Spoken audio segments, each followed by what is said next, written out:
Et salut à tous, c'est Jody des Livres de la Crypte. Aujourd'hui, on se retrouve dans une nouvelle vidéo.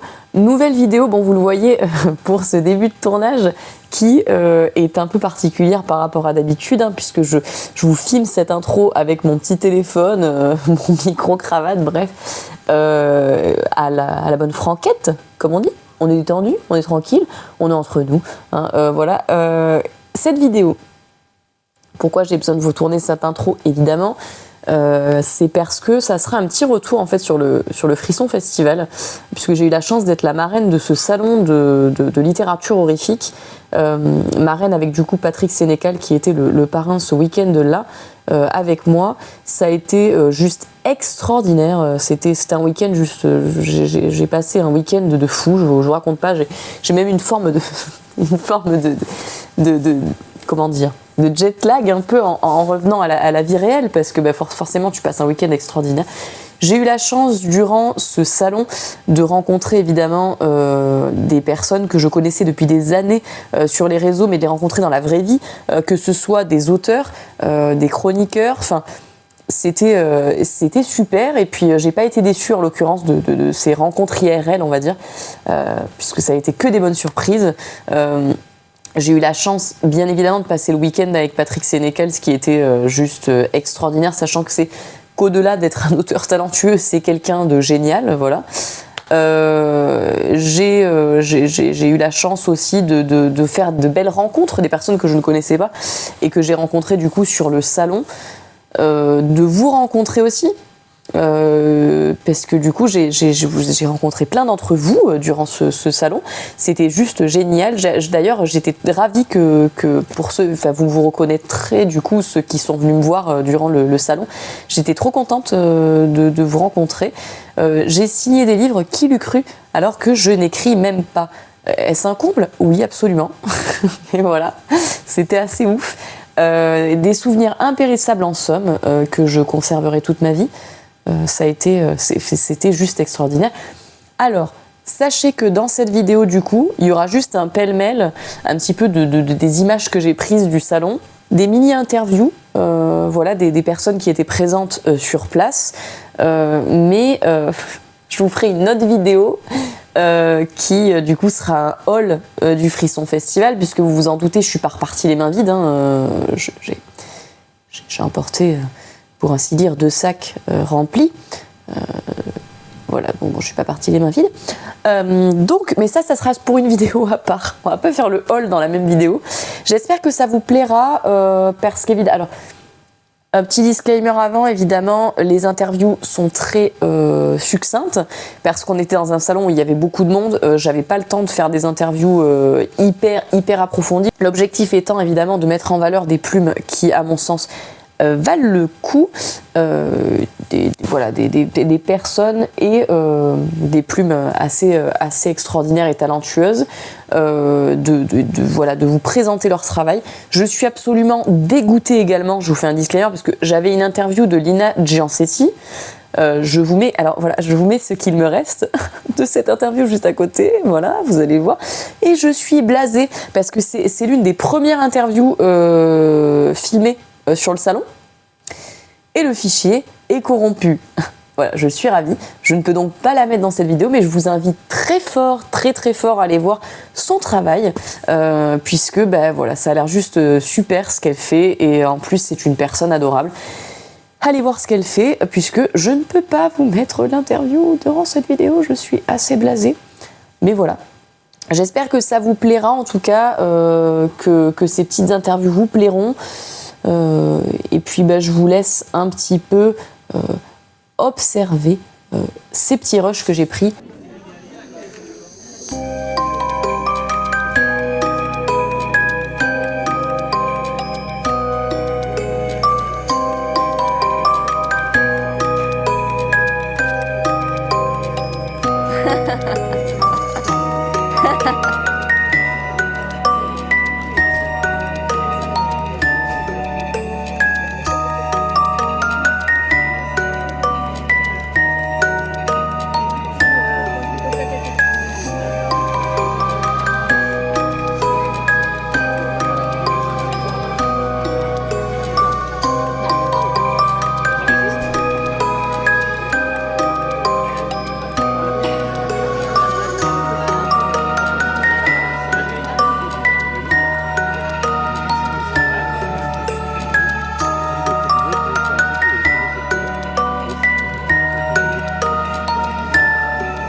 avec Alban Jude, du coup, auteur de nouvelles fantastiques et d'un roman, du coup, puisque ton deuxième tome est un roman. C'est ça. Est-ce que tu peux expliquer aux gens un petit peu ce que tu écris Bien sûr. Alors, dans ce que j'ai voulu faire dans Humanité déchue, en fait, je me suis beaucoup intéressé à la métaphore du fantastique. Depuis que je suis gamin, j'adore les vampires, les loups-garous, mais à un moment donné, on se demande mais d'où est-ce que ça sort tout ça? Et à force de m'y intéresser, je me suis dit mais en fait, le loup-garou, c'est la peur, de la nature en tant que citadin, c'est la peur de notre propre nature sauvage qui est essayant de nous civiliser. Mais c'est également, par exemple, le vampire, c'est la peur de l'agresseur nocturne, et la sorcière, c'est la peur de l'homme patriarcal, de la femme qui s'éveille. Et je voulais pouvoir retranscrire tout ça en fait dans Humanité déchue, mais avec des créatures qu'on n'avait jamais vues nulle part. Dans aucun film, aucun jeu vidéo. Ouais. Et pourtant, tout ça, c'est des choses que j'adore. Mais je voulais faire quelque chose de nouveau. Je me suis inspiré de la mythologie, je me suis inspiré beaucoup de l'ésotérisme, de l'interprétation des rêves, des listes des symboliques. Et en fait, chaque créature qui sont à l'intérieur, donc on ne les a jamais vues nulle part, mais elles vont se développer. Au début, on se dit, ça ressemble à des zombies, mais en fait, plus elles vont se nourrir, plus elles vont se développer, et plus elles vont être singulières face à la psychologie des personnages. Jusqu'à se demander, à force qu'on va lire à mon livre, on va se demander, mais à quoi ressemblerait la créature à nous en tant que lecteurs si elle venait nous attaquer. Voilà, parce qu'elle serait propre en fait par rapport à tout ça. Et donc c'est un recueil de nouvelles qui se passent tous dans un même univers. Oui. Un univers cohérent avec une petite corrélation à chacune d'entre elles. Et à chacune d'entre elles, on va essayer de créer l'univers où, comme Lovecraft en fait, le lecteur il va être enquêteur. On ne peut pas tout savoir en une nouvelle, mais il y a un début, un milieu, une fin. Mais pour comprendre vraiment l'univers, il faut le lire, il faut le comprendre, il faut en parler avec d'autres parce que chacun aura son propre avis. Sachant que moi j'ai un petit document de 20 pages qui m'est réservé, mon petit codex perso. Je m'inspire de ça et en fait pour avoir un univers cohérent. Ouais, bien sûr. Ouais. Voilà. Et donc le but c'était de pouvoir créer ça. Et donc mon deuxième bouquin, je fais mon maximum pour pouvoir finir de l'écrire à la fin de l'année. Ça sera un roman. Encore une fois, ce sera le même univers. Il y aura un lien entre les deux livres, mais je ferai en sorte que les deux soient en même temps indépendants. Si on préfère les nouvelles, on préférera celui-ci. Si on préfère le roman, on préférera l'autre. Par contre, si on veut avoir l'ensemble et continuer l'enquête, comprendre vraiment l'univers, il faudra lire les deux. Mais par contre, l'intrigue principale sera résolue. On comprendra tout. Ok, très bien. Voilà. Est-ce qu'on peut retrouver ton travail du coup sur ça où on peut l'acheter? Alors, on peut l'acheter. On peut l'acheter sur Internet. Donc le site de l'édition La Confrérie de l'Imaginaire. Ouais. On peut en e-pub ou en physique. Sur Dijon, pour le moment, j'essaye de faire les démarches. Pour le moment, il n'y a que la plus grande librairie indépendante de Dijon qui ont adoré et qui ont voulu m'en prendre. On peut en trouver chez eux, la librairie Grangier. Et je fais mes démarches parce que c'est une petite maison d'édition. Il faut que aussi les lecteurs ici mettent. C'est important, Ça, c'est un peu le revers qu'on ne nous dit pas au début. Mais voilà, il faut continuer à écrire, il faut faire sa démarche, mais en même temps, la confrérie de l'imaginaire est aussi là. Et je tiens à dire un truc très important avec la confrérie que je n'aurais pas trouvé partout. La couverture, c'est moi qui l'ai décidé. C'est pas moi qui l'ai dessiné. C'est Jean Buchet qui l'a dessiné. Parce que chaque petit élément a un truc. Le flingue, c'est pour dire le côté violent. Les sous, c'est le côté un peu, parce que mes héros, ils n'ont pas beaucoup d'argent souvent. On verra un petit peu de tout. Il y a des fausses marques, on voit la canette de Narco-Cola, qui n'existe pas, bien sûr. Ça reste fictif. Bien sûr, on ne parle de personne, c'est fictif. Voilà. Justement, il y a une chose que j'ai oublié de dire et qui est assez importante. Je me suis beaucoup intéressé aux rêves. Je sais qu'un rêve dure 45 minutes selon les scientifiques. J'ai pas le chronomètre à la main quand je rêve, mais les scientifiques ils sont là. Et je me suis aussi j'ai également étudié la cadence de lecture des lecteurs moyens, on va dire qui lut à peu près régulièrement. Et en fait, en faisant ces deux corrélations, j'ai fait en sorte qu'une nouvelle dure le temps d'un rêve. Parfait, magnifique. Et franchement, si c'est pas une bonne manière de finir cette interview, moi je sais pas quoi vous dire de plus. Lisez son travail, allez-y, et puis vous en serez ravis. Je te remercie beaucoup pour ta chaîne. Et puis avec on continuera plaisir. à te lire. Voilà, avec plaisir. On est avec Arnaud Codeville, du coup, auteur d'horreur extrêmement talentueux. Est-ce que tu peux, Arnaud, expliquer du coup aux gens ce que tu écris, ce que tu fais, rapidement, pour qu'ils sachent un petit peu ton style. Ok, donc Arnaud Codeville, donc j'ai 43 ans, je dis mon âge ou pas? Tu peux dire ton âge, tu peux dire. Donc j'écris à peu près depuis 10 ans. J'ai écrit jusqu'à présent, si je sais compter, 5 romans, 5 bouquins. Je suis spécialisé dans l'horreur. Je ne sais pas pourquoi, depuis que je suis gamin, je suis tombé dedans. Depuis que j'ai lu Salem de Stephen King, depuis que je fais du jeu de rôle, depuis que je lis Lovecraft, et j'en passe et des meilleurs. Donc c'est ça. Mais c'est très bien, c'était déjà très bien. Écoute, est-ce que tu peux nous montrer ta dernière sortie, par exemple, pour que les gens puissent voir? Que tu as acheté d'ailleurs. Absolument, que j'ai acheté. C'est Derrière les arbres. Donc c'est un recueil de nouvelles. Derrière les arbres, faire un petit sourire, voilà, c'est bien. C'est celui-là, quoi. Derrière les arbres, donc c'est un recueil de nouvelles. J'avais participé à plusieurs recueils. Ça fait 10 ans que j'écris, donc j'ai participé à pas mal de recueils. Et j'avais 2 nouvelles qui étaient en fait dans le disque dur, comme c'était en tirage limité. Tu vois, c'était tiré à 250 exemplaires. cher. Ouais. Et les gens, il n'y avait plus moyen de se procurer. Quoi. Et donc, je me suis dit, c'est dommage. Et j'en ai écrit 2 autres. Et je me suis dit, allez, vas-y, je vais faire un recueil de nouvelles entre 2 romans. On va voir ce que ça va donner. Et ça a donné Derrière les arbres. Alors, de quoi ça parle? C'est ça que tu vas me poser. C'est exactement ça. De quoi ça parle? Tu me devances. Tu me devances. Je suis fort. Je devrais être présentateur. C'est incroyable, mais c'est incroyable. Au téléachat. Ouais, c'est clair. Donc, du coup, Derrière les arbres, là, on va prendre, j'ai le titre, c'est la nouvelle phare de... Je vais te spoiler un petit peu. Non, je vais pas te spoiler. Je suis pas à ce point-là. Donc, c'est un couple qui va pas super fort en ce moment, la pression quotidienne, machin, galère, etc. Ils décident quand même de partir en vacances avec leur gamin. Et pendant leur séjour, on leur propose de participer à une randonnée nocturne. Très bonne idée, ça. Très bonne idée. Excellent, ça. Très bon Excellente idée. Et du coup, ils acceptent, évidemment. Et une fois qu'ils se retrouvent dans les bois, ils sentent qu'il y a quelque chose qui ne va pas, il y a quelque chose qui ne fonctionne pas. Et très vite, ils sentent un piège se refermer sur eux. Et c'est la merde. Et à la fin, ils meurent, évidemment. Voilà. Évidemment, forcément. Hein, c'est pour ça. Achetez le livre si vous voulez qu'à la fin, ils meurent. Voilà, achetez le livre. Quoi. Ça ne changera rien, ils meurent quand même. Ça ne changera rien, ils meurent dans tous les cas. Mais oui, je vous conseille très fort du coup de lire ce que fait Arnaud parce que c'est juste extraordinaire. La Tour de Sélénite, c'est génial.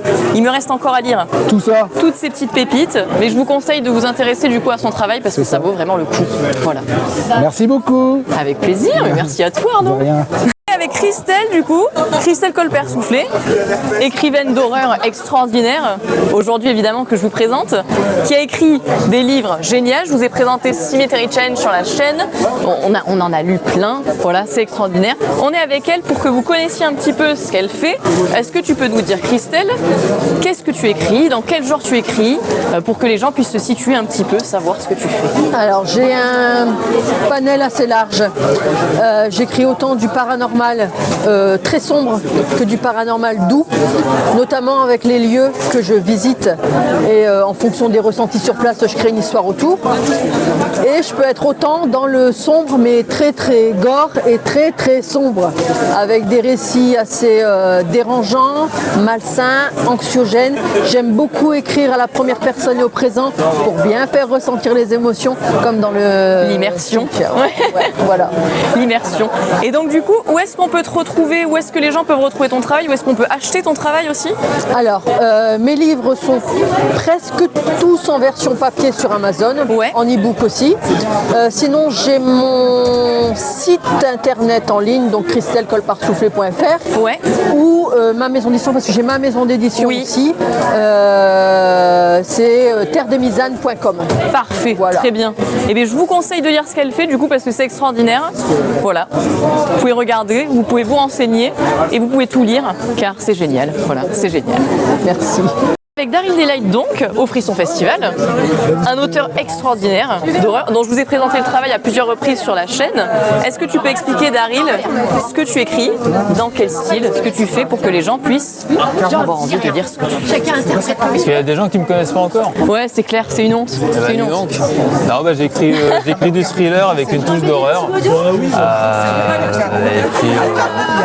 Le mieux c'est de me lire, je pense. Donc acheter les livres et puis lisez. Il a une com très efficace. Hein. Daryl a une com très efficace. Hein. Achetez et lisez, voilà. Non, mais regardez la chaîne de Jodie. Elle parle mieux que moi de mes livres. Elle est tellement talentueuse. Et où est-ce qu'on peut retrouver ton travail du coup pour l'acheter? Est-ce que tu peux nous dire un petit peu? En salon, venez au Frisson Festival ou bien venez sur Amazon. Le mieux c'est Amazon, mais je pense que je vais me faire un site. Ouais. Donc d'ici 1 ou 2 mois, je pense que j'aurai un site où on pourra commander directement à moi les livres dédicacés. Mais sinon sur Amazon, ça marche très bien aussi. Eh bien parfait, très très bien. Eh bien je vous invite à lire du coup son travail parce que c'est très très bien. Et moi aussi. Alors, on est du coup avec Dave Turcotte-Lafont, auteur québécois très connu d'horreur. Est-ce que tu peux, s'il te plaît Dave, expliquer aux gens ce que tu écris, ce que tu fais? Bien sûr. Comme qu'elle a dit, mon nom c'est Dave Turcotte-Lafont. J'écris principalement une série d'horreur post-apocalyptique qui est B219.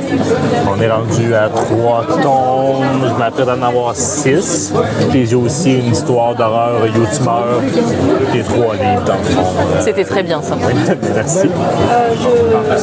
Alors heureusement qu'Oliver te rappelle quand même. Oui, merci. Enfin, J'organise Dave. aussi le recueil maudit, le 1, le 2, puis le 3 qui sort très bientôt.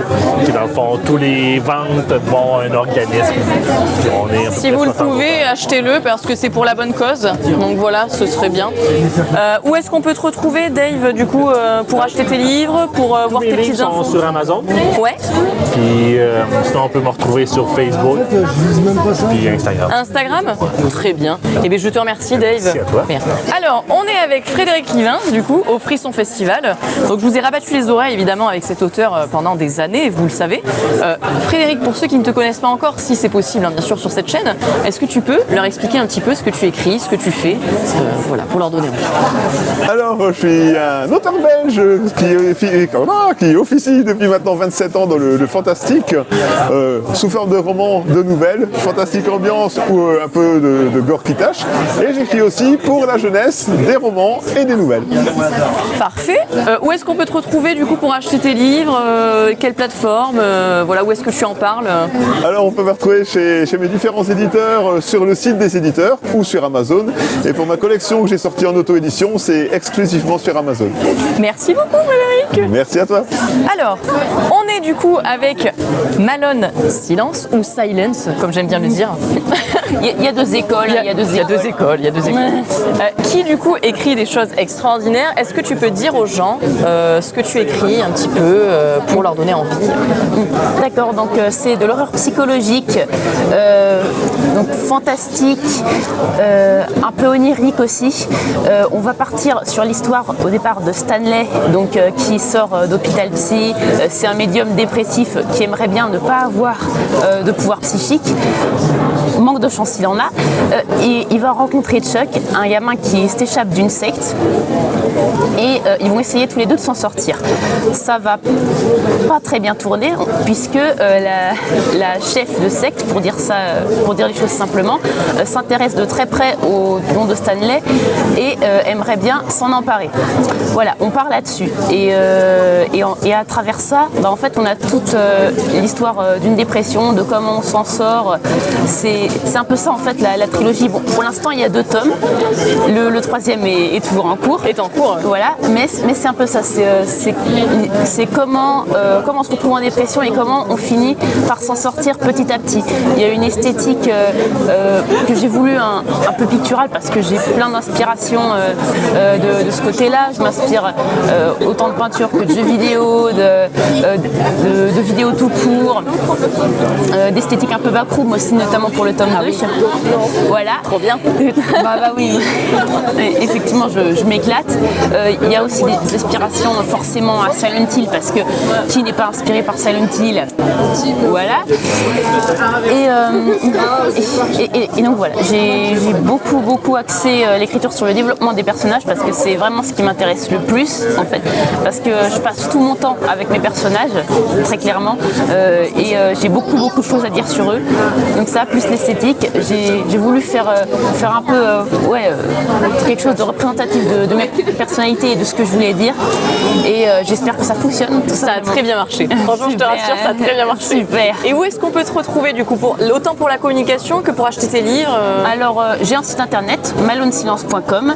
Et sinon, je suis sur à peu près tous les réseaux sociaux maintenant. Alors, Twitter, j'y suis un peu moins pour des raisons évidentes. Ouais. Mais je suis sur Blue Sky, je suis sur Instagram, Mastodon, Tumblr, YouTube et Twitch aussi. J'ai commencé à faire des vidéos et des lives. Donc, vous pouvez me retrouver là-bas. Le pseudonyme est le même partout. C'est Malone Silence, tout attaché. Bon, je prononce à la française, vous pouvez prononcer à l'anglaise. Voilà, comme moi, Malone Silence, quoi, tu vois. Voilà, donc il y a 2 écoles, il n'y a pas de souci. Donc voilà, je suis partout où vous pouvez me trouver, tout simplement. Impeccable, et bien parfait, merci beaucoup. De rien, merci à beaucoup. toi. Et je vous invite à lire son travail, bien sûr. On est avec Patrick Sénécal. Bon, vous en avez entendu parler très souvent sur la chaîne, hein, évidemment, puisque je vous ai bassiné avec ce qu'il fait. Mais quand même, tout de même, peut-être qu'il y en a qui ne te connaissent pas encore. C'est un doute. On sait pas, tu vois. C'est sûr qu'il y en a qui ne me connaissent pas. Peut-être bien. Est-ce que tu peux nous dire un peu ce que tu écris, ce que tu fais? J'écris des romans horreur, mais aussi. En fait, moi, j'aime mieux dire que j'écris des romans noirs dans lesquels il y a de l'horreur, du fantastique, du thriller, mais c'est toujours très, très noir, toujours très violent. Je suis un auteur québécois, donc je viens du Québec. Mes romans, ils ont la touche québécoise, justement, dans le langage et tout ça. Et j'écris depuis 1994, je publie depuis 1994, donc je dirais que j'ai une vingtaine de romans de publiés. Voilà. Une vingtaine de romans à ton actif? À peu près. Et du coup, tu fais un peu dans tous les styles, c'est-à-dire est-ce que tu fais du thriller, tu fais aussi du fantastique, tu vas un petit peu partout, c'est ça? Un peu partout. En fait, c'est toujours des histoires très noires ça parle souvent de personnes qui explorent leur propre noirceur intérieure. Alors, parfois, ça peut aller dans le surnaturel, parfois, ça reste très réaliste. J'en ai même quelques-uns. J'en ai une. J'ai une série qui est de l'humour noir. Ouais. Donc, ça meurt beaucoup, mais on rit quand même. C'est Malface, mais c'est des Malfaces, c'est ça, exactement. Mais c'est pas décidé d'avance. Je me dis pas, tiens, mon prochain, ça va être de l'horreur. Tiens, mon prochain, ça va être du fantastique. Ouais. J'ai une idée, puis en l'écrivant, je me rends compte, tiens, ça, c'est plus du fantastique, finalement. Tiens, ça, c'est plus du thriller. C'est pas... tu te fixes dans ma tête, le genre, je le sais pas avant de l'écrire. C'est après mon éditeur qui me dit, ben ça, c'est plus tel genre. Ben, je fais, oui, si tu veux. Je te fais confiance. Et donc, du coup, où tu puises l'inspiration un petit peu dans tes romans? Est-ce que ça vient de la vie en général? Oui. Chaque roman a un flash d'inspiration, mais ça peut venir... certains romans, c'est l'idée que j'ai eue en premier. Dans d'autres cas, c'est un personnage qui m'est apparu. Parfois, c'est en regardant des films que j'ai trouvé mauvais et que j'ai dit, je vais faire quelque chose de mieux. C'est arrivé dans quelques L.com, entre autres. Ah oui? Oui, des Hostel, je ne sais pas comment... oui. Moi, j'ai pas beaucoup aimé des Hostel. Ouais, j'ai pas beaucoup aimé. J'ai trouvé que c'était un peu simpliste. C'est vrai que c'était... ça a eu un succès de fou, hein? Ça a eu un succès de fou. Avec la femme à la fin qui a l'œil qui tombe et tout. C'est ridicule, cette scène. Et qui est toujours là en vie, quoi. Ouais, c'est ça. Puis à la fin, on pousse tout le monde devant le train. Enfin. Et je me suis dit, l'idée est bonne. Internet, pas Internet, mais des gens qui payent pour torturer des gens. J'aimais l'idée de prendre des riches qui sont tellement riches qu'ils n'ont plus aucun respect de la vie humaine. Alors j'aimais l'idée et j'ai dit, je vais faire quelque chose avec ça, mais par rapport à Internet. Alors voilà. Alors parfois, c'est d'autres films ou d'autres idées qui me donnent des idées, mais il n'y a pas un rituel précis pour trouver des idées. Ça arrive vraiment... Mais toi, du coup, tu t'inspires pas de... Comment dire? Tu t'inspires pas d'autres auteurs dans ta façon d'écrire et tout? Tu restes vraiment dans ton... Je pense qu'on s'inspire. Moi, je suis rendu à un âge vénérable, n'est-ce pas, de 55 ans, et je pense que je m'inspire, mais de façon inconsciente. Je pense qu'à chaque fois que je lis un bon livre, chaque fois que je vois un bon film, je crois que ça a un impact sur ma propre écriture. Quand j'étais jeune, je pouvais dire, ça, c'est très Stephen King, ça, c'est très Lovecraft, ça, c'est très... Mes influences étaient claires. Maintenant, je pense que c'est plus un amalgame de toutes sortes de choses que en fait, tu regroupes plein de choses et puis tu en crées quelque chose de différent après. Je deviens une passoire, en fait. Ce qui est pas bon passe à travers les trous et je retiens les bonnes choses. Et après, question aussi que je voulais te poser, est-ce que selon toi, du coup, l'horreur aujourd'hui, c'est devenu plus accessible? T'as plus de gens qui se tournent vers l'horreur ou est-ce que tu trouves que c'est toujours un genre de niche? Il me semble qu'il y en a plus qu'avant. En tout cas, il me semble que c'est plus populaire qu'avant. Si je me fie, en tout cas, en France, je sais pas. Mais en Amérique du Nord, le nombre de séries d'horreur qui sont faites sur les plateformes, Netflix, Crave, Amazon, il y en a beaucoup plus qu'avant.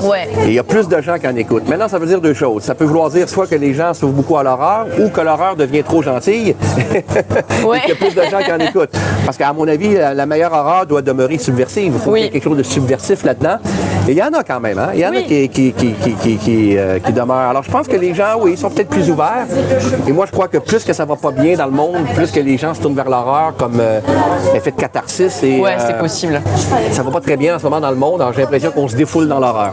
Il n'y a rien de scientifique dans cette théorie-là. C'est une observation. C'est une observation, qui vaut ce qu'il vaut. Voilà. C'est ça. Et en littérature, tu penses que les gens lisent plus aussi d'horreur ou... Au Québec, clairement, en tout cas. Au Québec, c'est clair parce qu'il n'y avait pas beaucoup d'auteurs d'horreur. Moi, quand je l'ai publié 51-50 rue des Hommes en 94, j'étais un peu un des premiers à faire ce genre de roman très glauque-là. Il n'y en avait vraiment pas beaucoup. Il n'y en avait pas beaucoup. Non. De Québécois, non. On lisait de l'américain, on lisait Stephen King, mais des Québécois qui faisaient ça, moi, je suis arrivé dans un... Moi, j'ai un peu défriché, là. Clairement. Au Québec, en tout cas. Maintenant, il y a des maisons d'édition québécoises qui font l'image de l'horreur. Il y a des contes interdits, entre autres, c'était impensable, cette série-là. Il y a 20 ans, ça n'aurait pas existé, ça, au Québec. Alors oui, en fait, on se décolonisé, c'est ça, de moins en moins au Québec. On arrête de dire, les Américains, les Français sont meilleurs que nous, et on commence à dire, on va les faire, nous aussi. Nos trucs, clairement, nous aussi, on y va, quoi. C'est ça, c'est exactement ça. Et alors, j'ai une dernière question que j'ai à te poser, qui est une question hyper chiante pour tous les auteurs. Est-ce que tu es sur un projet en ce moment? Est-ce que tu peux nous dire un petit peu si tu as un truc de prévu? J'ai pas de problème avec ça du tout. J'ai terminé un roman, mais là, je le peaufine, là, je le retravaille. Personne ne l'a lu encore, même pas ma blonde. C'est quelque chose... ça va être de l'humour noir, ça aussi, tu vois. Ah oui, d'accord, ok. Très noir, là. Ça va être drôle, mais on va rire jaune un peu. Ah, donc c'est moins dans la lignée des Malfaces, c'est plus... C'est plus réaliste. Ouais, c'est plus réaliste. C'est une expérience qui se fait sur une île avec 12 personnes. Évidemment, ça va déraper comme expérience, ça va mal aller, mais il y a une critique sociale très méchante. Très acide, quoi. Exactement.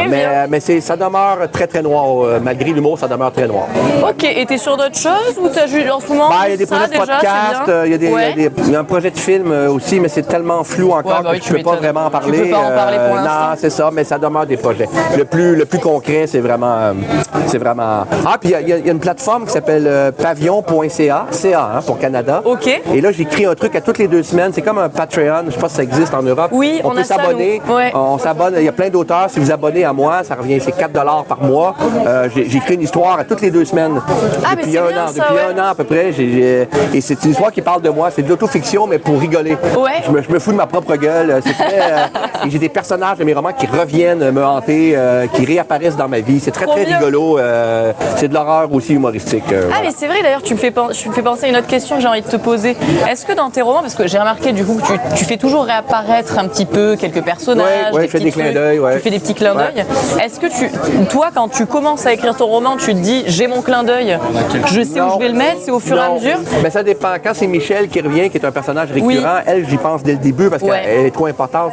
Mais quand c'est un clin d'œil, un livre ou quelque chose, non, là, des fois, pendant que j'écris, je fais ah, mon Dieu, tiens, ça c'est une bonne idée, là. Et même, comme en ce moment, le roman que je suis en train d'écrire, il n'y a pas de clin d'œil encore. Alors là, il faut que je trouve un moyen d'aller. Et comme ils sont seulement 12 personnages, ça ne sera pas facile. Fait que, ah, bah oui, tu m'étonnes. Je vais trouver quelque chose. Tu vas trouver quelque chose. Bah écoute, merci beaucoup. Merci à toi. On peut te retrouver où ça? Sur Facebook? Tu communiques un peu? Sur un Instagram? peu, mais comptez-y pas trop. Je suis un peu dinosaure là-dessus, c'est pas évident. Facebook, vite fait, Instagram aussi. C'est ma fille là, qui m'a convaincu de me mettre sur Instagram. Alors, ça, c'est bien. Je suis en train d'apprendre, mais ça va. Eh bien, je te remercie beaucoup. Merci à toi. Merci. Et puis, allez lire ses livres, même si je vous l'ai dit 100 fois, parce que c'est vraiment bien. Voilà. Nous sommes avec Meg Main, donc une autrice, là aussi très talentueuse. Vous allez entendre que ça, du coup pendant toute cette vidéo, qui donc a écrit un livre que j'ai lu qui était extraordinaire, une anthologie d'histoire. Est-ce que tu peux expliquer aux gens ce que tu écris, ce que tu fais? Voilà. Alors, en fait, What an Awful Year, c'est un pari que je me suis fait à moi-même. Je voulais, publier chaque mois une nouvelle horrifique qui soit liée au mois en cours. Donc, par exemple, en décembre, c'est lié à Noël. Et via ces nouvelles, je voulais justement montrer un petit peu toutes mes inspirations, que ce soit les films, j'aime beaucoup les slasher movies par exemple, ou que ce soit mes inspirations littéraires, évidemment Stephen King entre autres. Bien sûr. Voilà. Et donc en fait, chaque nouvelle est publiée numériquement chaque mois sur Amazon, et tous les 6 mois, j'ai sorti une anthologie. Donc la première est sortie il y a quelques mois, la deuxième sort dans quelques jours, et elles sont disponibles sur Amazon. Parfait. Ou via mon site internet megman.com. Et donc voilà, c'est... Est-ce que tu as un Instagram éventuel pour que les gens puissent voir un petit peu? J'ai un Instagram, effectivement, Megman Auteur. Parfait. Auteur en anglais. Et sur cet Instagram, en plus, vous pouvez retrouver non seulement évidemment tout ce qui est lié à mes écrits, j'ai fait aussi des chroniques littéraires, et je commence depuis quelque temps à publier également des illustrations horrifiques qui soit peuvent être inspirées de tout n'importe quoi, soit inspirées de mes écrits, ou qui justement vont donner lieu à des écrits. Comme ici, j'ai une série avec 3 petites filles macabres. Magnifique. Qui vont donner lieu à des nouvelles horrifiques autour de ces 3 petites filles-là, bien mystérieuses. Génial. Et bien voilà, je vous invite à aller aller voir son travail si ce n'est pas déjà fait, parce que c'est très très bien. Et coucou. Donc, les Mignons, Tricy. C'est moi. Est-ce que tu peux nous expliquer un petit peu ce que tu fais, te présenter pour du coup que tout le monde puisse savoir un petit peu ce que tu fais. D'accord. Tu veux que je prenne le micro? Tu peux prendre le micro. Faut pas que je mette le doigt devant. Attends, je le tiens mieux. Alors oui, moi c'est Zala. Je suis la créatrice des Mignonstres. Donc les Mignons, ce sont des petites créatures que je fais tout à la main. C'est du crochet, donc je les imagine. Souvent, bon, vous pouvez voir que mes inspirations vont beaucoup dans l'horreur, beaucoup dans les films, un peu dans la littérature aussi. Je crée le patron et je crochette et c'est toute ma petite armée, on va dire.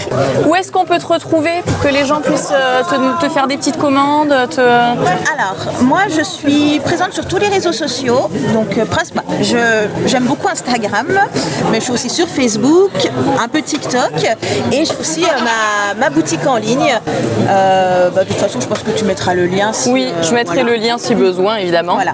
Donc, je travaille aussi à la commande parce que je crée mes propres pièces et puis après, c'est vrai que ceci, il y a des personnages que je n'ai pas fait ou même des commandes un petit peu plus particulières, un peu plus personnelles. C'est vrai que je peux parler de projets vraiment uniques en fait. Voilà.